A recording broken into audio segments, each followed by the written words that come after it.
I've been an accountant for 12 years. Small practice, 3 employees, office in a strip mall between a nail salon and a pizza place. I do taxes for local businesses, bookkeeping for startups, estate planning for retirees. Nothing glamorous, just numbers. Clean, honest, predictable numbers. That's what I like about accounting. Numbers don't lie.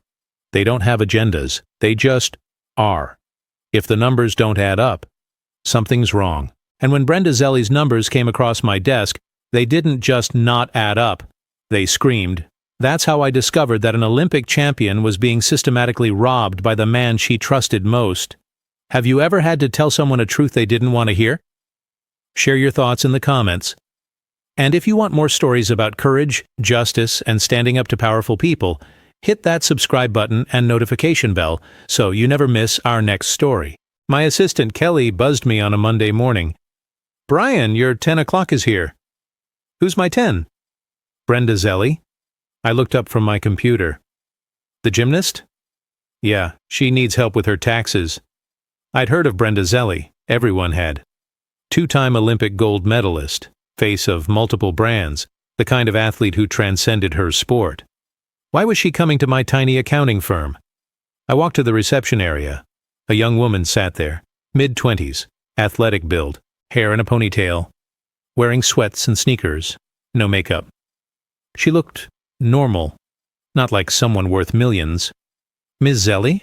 She stood. "Please, call me Brenda. You're Brian?" "Yes, come on back." We walked to my office. She sat across from my desk. "So," I said, "what brings you here?" "My friend Jenna recommended you. She said you're honest, thorough, that you actually explain things instead of just telling people to sign papers." "I try." "What do you need help with?" "My taxes. I've never actually done them myself. My coach handles everything. But this year? I don't know. I just want to understand what's happening. Where my money's going. Is that weird?" "Not at all. It's smart.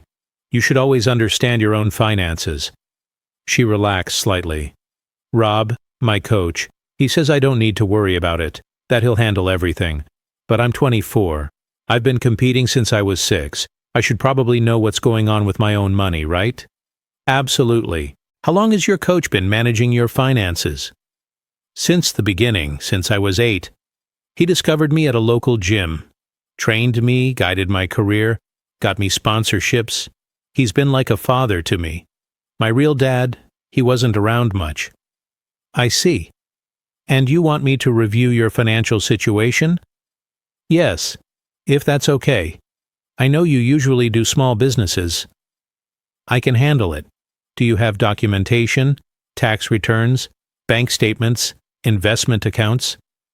"I have some stuff. Rob has most of it. But I can get you what I have." "That's a start. Let's schedule a follow-up. You bring me everything you can. We'll go through it together." "Thank you. Really. Rob's going to be mad that I'm doing this. But I need to know." That sentence stuck with me. Rob's going to be mad. Why would a coach be mad that his athlete wanted to understand her own finances? Red flag number 1. Brenda returned with a box, stuffed with papers, bank statements, contracts, endorsement deals, tax returns from the past 6 years, all signed by her. Most of them she'd never actually read. Rob always said I should focus on training. That business stuff would distract me, so I just signed what he told me to sign. That's common, but not ideal. Let's go through this. I spent 3 hours sorting, organizing, creating a timeline. The numbers were strange. Her endorsement deals were public knowledge. Nike alone was $3 million a year. Visa, Kellogg's, others.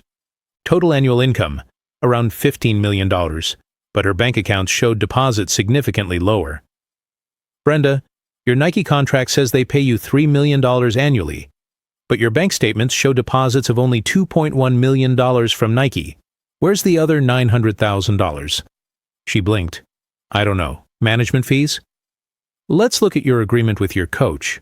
What percentage does he take?" She pulled out a contract. Standard athlete coach agreement.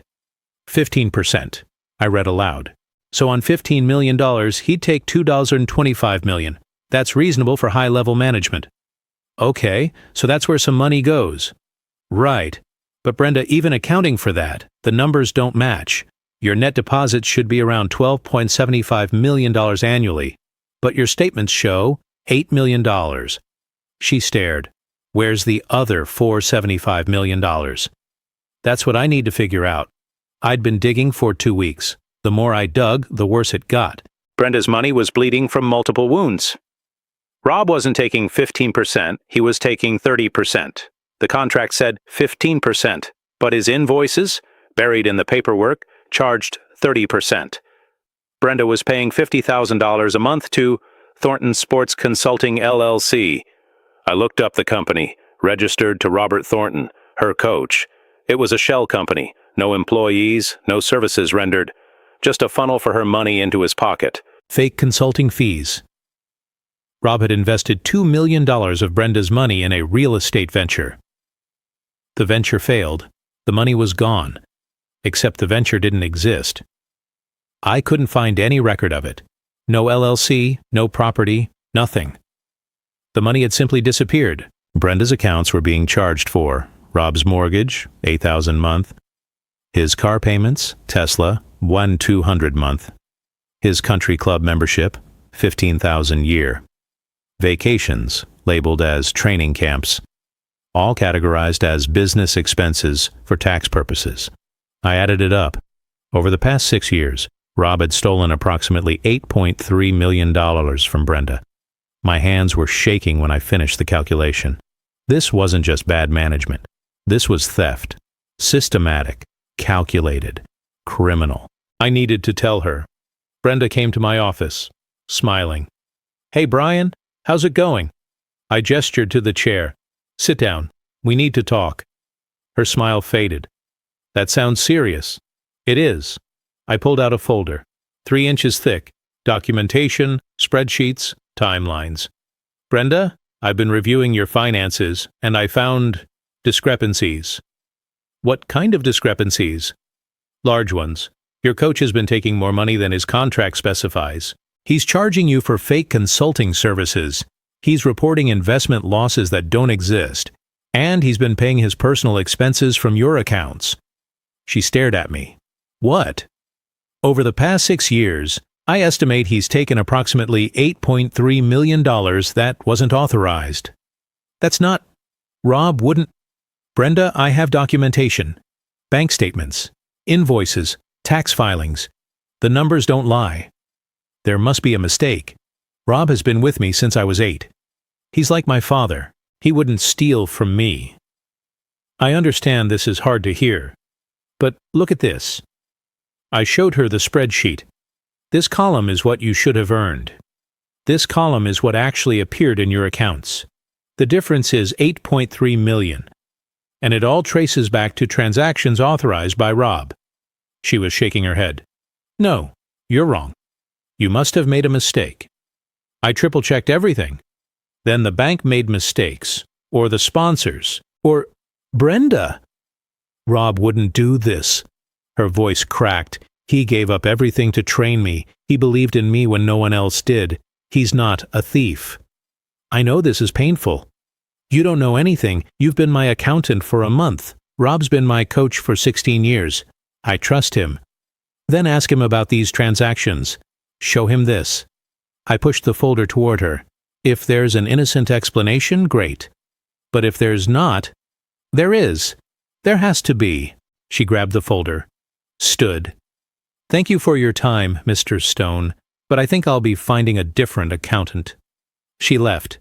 I sat there, alone in my office. I'd done my job, told her the truth, and she didn't want to hear it. Late afternoon. I was finishing up a tax return when my phone rang. Unknown number.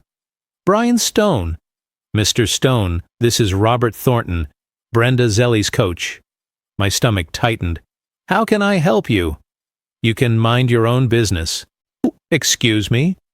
"Brenda showed me your little report, your accusations. Let me be very clear. You have no idea what you're talking about." "The numbers don't lie, Mr. Thornton." "The numbers are fine. You're just not smart enough to understand them. I understand theft when I see it. Silence. Then his voice went cold. Mr. Stone, you're a small-time accountant with a small-time practice. Brenda is a world-class athlete with world-class representation. If you continue making these slanderous accusations, I will bury you in lawsuits. Do you understand? Are you threatening me? I'm warning you. Walk away, or you'll regret it. He hung up. I sat there, heart pounding.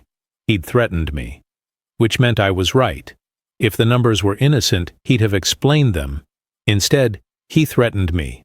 I picked up my phone, called Brenda, voicemail. Brenda, it's Brian Stone. Please call me back. Your coach just called. Threatened me, which tells me I'm right. Please just look at the evidence. I'm not trying to hurt you, I'm trying to help. I hung up, wondered if she'd listen. Days later, a woman walked into my office, late 20s, athletic, confident. Mr. Stone, do you remember me? I'm Jenna Torres. I'm the friend who recommended Brenda to you. Oh, hi, Jenna. How is she? Confused, upset.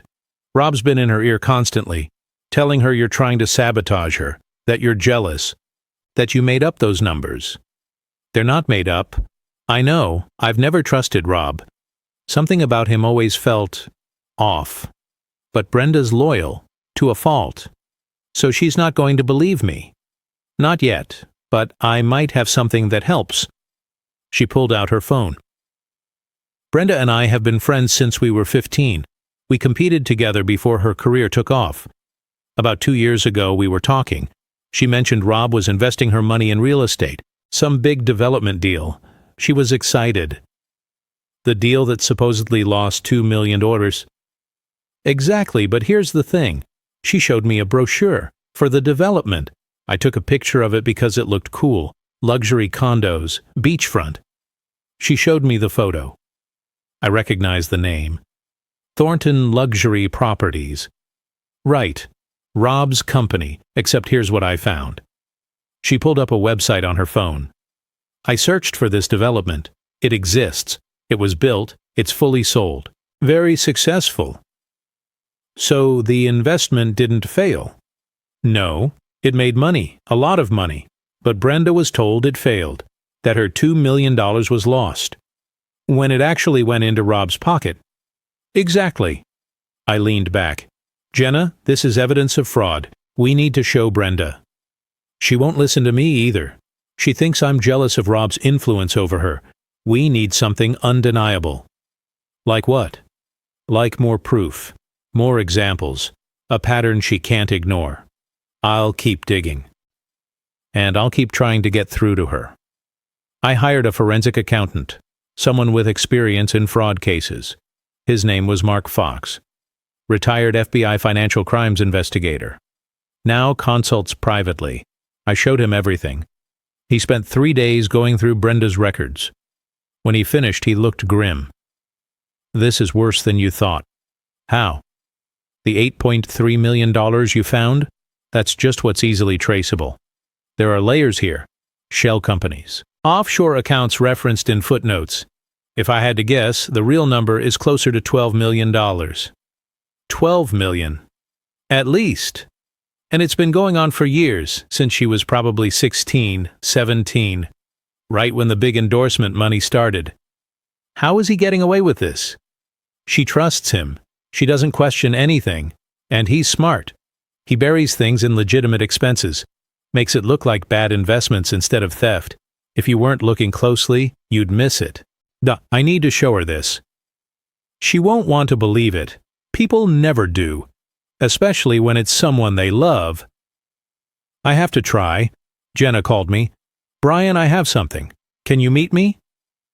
We met at a coffee shop. She looked excited, nervous. What is it?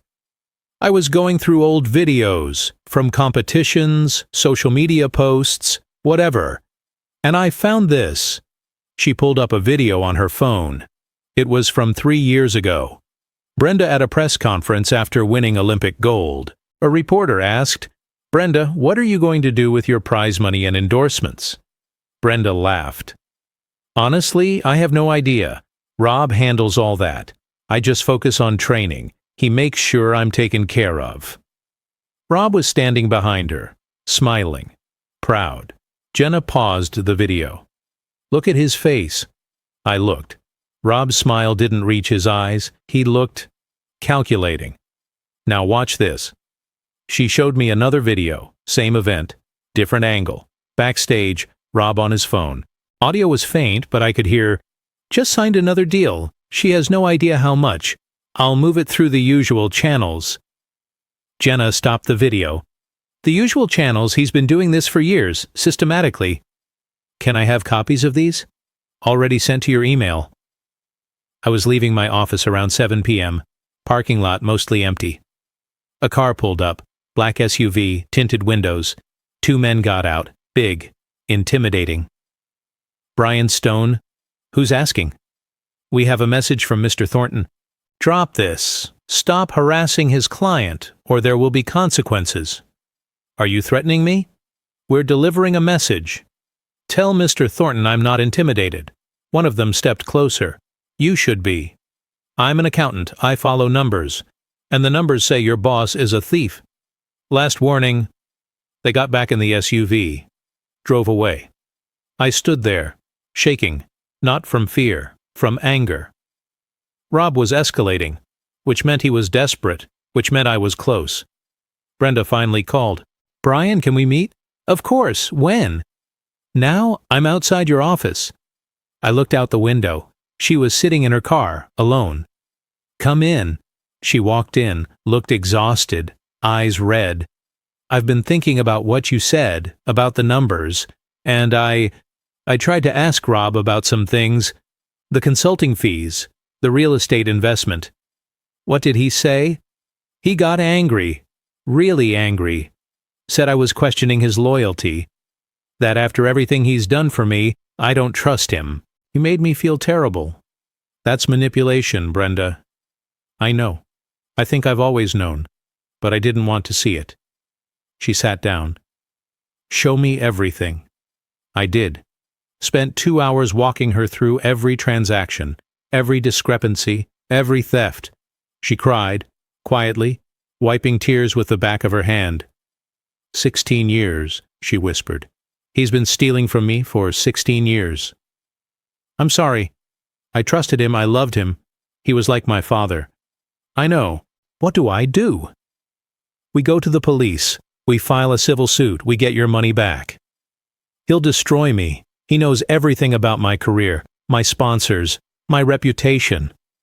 "He's already destroying you, financially, emotionally. This ends now." She looked at me. "Will you help me? I don't know how to do this." "Yes, absolutely. Thank you for not giving up, even when I didn't want to hear it. That's my job. Numbers don't lie, and neither should the people who interpret them." Brenda decided to confront Rob, directly, with me there as witness. We met at his office, upscale building, fancy furniture, all paid for with Brenda's money. Rob looked surprised to see me. "What's he doing here?" "He's my accountant," Brenda said, voice steady, "and I have questions." "Brenda, we've been through this." "Where's my money, Rob?" "Excuse me?" "The $8.3 million, actually more like $12 million, that you've stolen from me over the past years." "Where is it?" His face went hard. "I don't know what lies he's been telling you." "The numbers tell the story," I said. "Inflated management fees, fake consulting companies, fraudulent investment losses, personal expenses charged to her accounts. I have documentation of everything." "You're talking about things you don't understand." "I understand theft." "Get out of my office."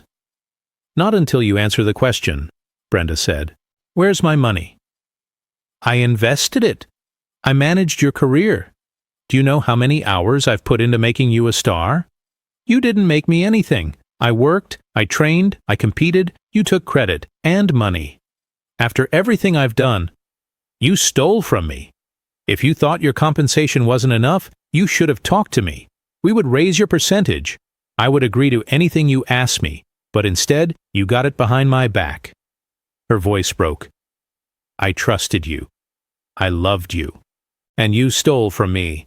Rob's expression shifted, from anger to something colder. You'll never prove it. I already have, I said.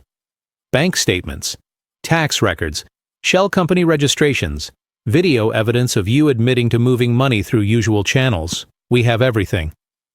If you go to the police, I'll destroy you, Rob said to Brenda.